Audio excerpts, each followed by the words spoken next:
Men have got so much testosterone, they don't need to cultivate boundaries. It's happening to them every minute of every day because their operating system is testosterone.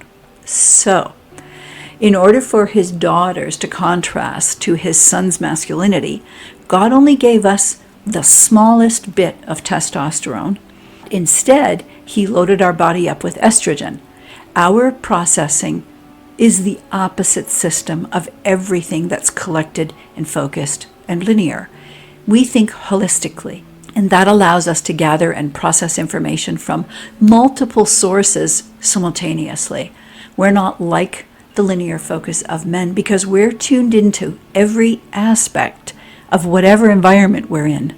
This approach is completely fluid and always receiving data. We're always sensing something. We can't not always be feeling the atmosphere. All these traits give us a comprehensive understanding of our surroundings. That's the natural state of estrogen, and we've got a lot of it. It's what makes us more empathic. It's what has us always looking for connection and being open to attachment. However, all that fluid openness, pliability, and adaptability and sensitivity are precisely what puts our femininity in danger. Without boundary training, we are unsafe, unprotected, and unguarded. Boundaries keep us safe in relationships. They stop us from being taken advantage of and being bullied. Even in marriage, we can be bullied by masculinity if it's untaught and untrained when it comes to femininity.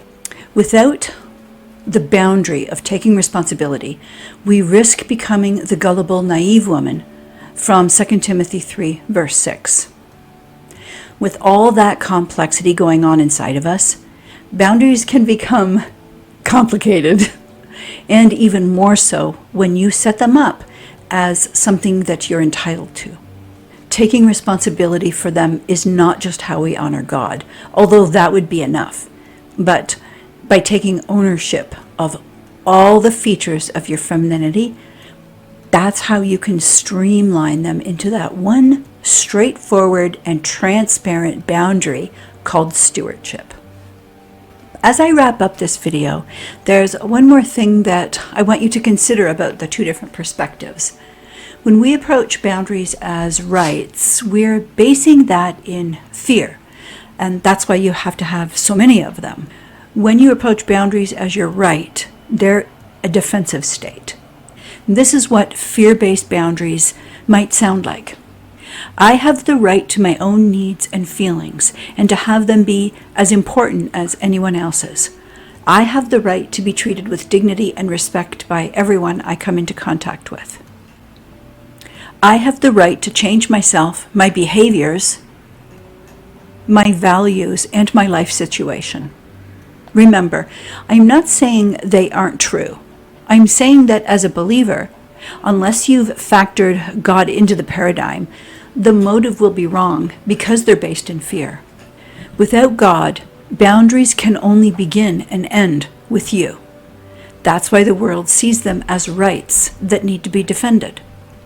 But when you see that all your rights and freedoms actually belong to God, and that your one responsibility is to seek His kingdom first, Matthew 6:33, that changes the position you orient from.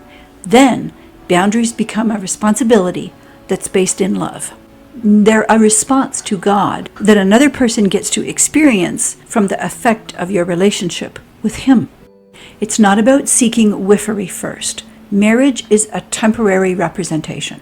God is the eternal kingdom, and your response is to seek Him first. God made you accountable to Him for who He created you to be. You're not accountable for the weight of your brother, nor are you responsible to steward his gifts, skills, and talents. And you're not obligated to his Heavenly Father for him. Defining your rights by putting up boundaries or trying to fix broken walls or build better new ones will not give you governing power over your own spirit. That's backwards thinking. The broken down city without walls, is because there's a lack of responsible stewardship. Ruling your own feminine spirit is how those broken down walls will organically erect themselves to protect you. Earlier, I shared a few examples of what worldly boundaries might sound like. This was the first one.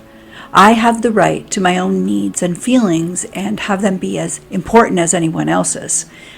That's very different than saying, I'm responsible to own how I feel and for the stewardship of my emotions. That means I'm responsible for accurately understanding why I have them and how I'm experiencing them and where they're coming from inside of me. It's up to me to understand myself and to express myself in ways that honor God so that they'll benefit me and others. Another one I shared was, I have the right to decide how to spend my own time. That's a different perspective than knowing God is the one who gave you every second of your life.